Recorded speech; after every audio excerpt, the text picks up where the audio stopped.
अस्सलामुअलैकुम everyone, I hope you all are fine and fresh by the grace of almighty Allah. तो आज की इस वीडियो में हम प्राइम फैक्टर्स फाइंड आउट करेंगे 110 के बाय डिवीजन मेथड। तो सबसे पहले मैं आपको बता दी चलूँ कि जब भी हम किसी वैल्यू के प्राइम फैक्टर्स फाइंड आउट करते हैं तो उसे प्राइम नंबर से ही डिवाइड करते हैं। प्राइम नंबर वो नंबर्स होते हैं जिनके सिर्फ और सिर्फ दो ही फैक्टर्स होते हैं, एक 1 और दूसरे वो खुद, यानी वो सिर्फ और सिर्फ दो ही टेबल्स में आ सकते हैं, एक अपने और दूसरे 1 के। सबसे स्मॉलेस्ट प्राइम नंबर 2 है और 2 का डिविजिबिलिटी रूल है कि अगर किसी वैल्यू के लास्ट में इवन नंबर या फिर 0 तब वो वैल्यू 2 से कम्प्लीटली डिवाइड हो सकती है। यहाँ हमें 0 नजर आ रहा है, इसलिए ये वैल्यू सबसे स्मॉलेस्ट प्राइम नंबर 2 से कम्प्लीटली डिवाइड हो सकती है। 2 के टेबल में 1 नहीं आता, इसलिए हमें स्टार्टिंग के 2 डिजिट्स लेने पड़ेंगे। 2 के टेबल में 11 भी नहीं आता, उससे छोटा नंबर 10 आता है 5 पे। जो 1 हमारे पास रिमाइंडर है वो चला गया 0 के पास और बन गया 10। 2 के टेबल में 10 बिल्कुल आता है 5 पे।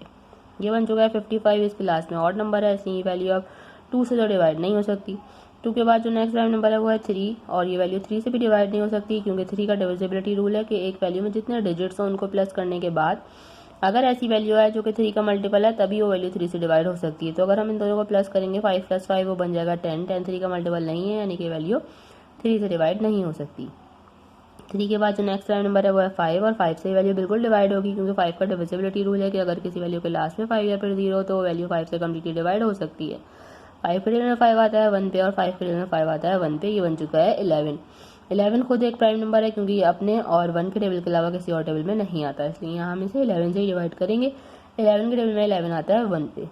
यहाँ हम 110 को कम्प्लीटली डिवाइड कर चुके हैं और ये तमाम हमारे पास प्राइम फैक्टर्स आ चुके हैं 110 के। अब इन फैक्टर्स को हम किस तरह लिखेंगे? सबसे पहले तो हम यहाँ लिख लेंगे प्राइम फैक्टर्स ऑफ 110 और इन तमाम प्राइम फैक्टर्स को लिखेंगे जो कि हमारे पास आए हैं 2 × 5 × 11। और अगर हम चेक करना चाहते हैं कि हमने प्राइम फैक्टर सही फाइंड आउट किए हैं या नहीं, तो हम इन सबको कर देंगे मल्टीप्लाई। इन सबको मल्टीप्लाई करने के बाद अगर यही वाली वैल्यू बन रही है जिसके हमने प्राइम फैक्टर्स फाइंड आउट किए हैं, तो इसका मतलब है कि हमने प्राइम फैक्टर बिल्कुल सही फाइंड आउट किए हैं। देखा आपने कितनी जल्दी से हमने प्राइम फैक्टर्स फाइंड आउट करना सीख लिए। इसी तरह हमारे पास या कोई सी भी वैल्यू हो हम उसके easily prime factors find out कर सकते हैं। आई होप कि वीडियो आपको अच्छे से समझ आई है। अगर ये वीडियो आपको पसंद आई तो इसे लाइक और शेयर जरूर करें और मेरे चैनल को भी सब्सक्राइब करें। इंशाल्लाह बहुत जल्द मिलती हूँ आपकी नेक्स्ट वीडियो में। अपना बहुत ख्याल रखिएगा। अल्लाह हाफिज़।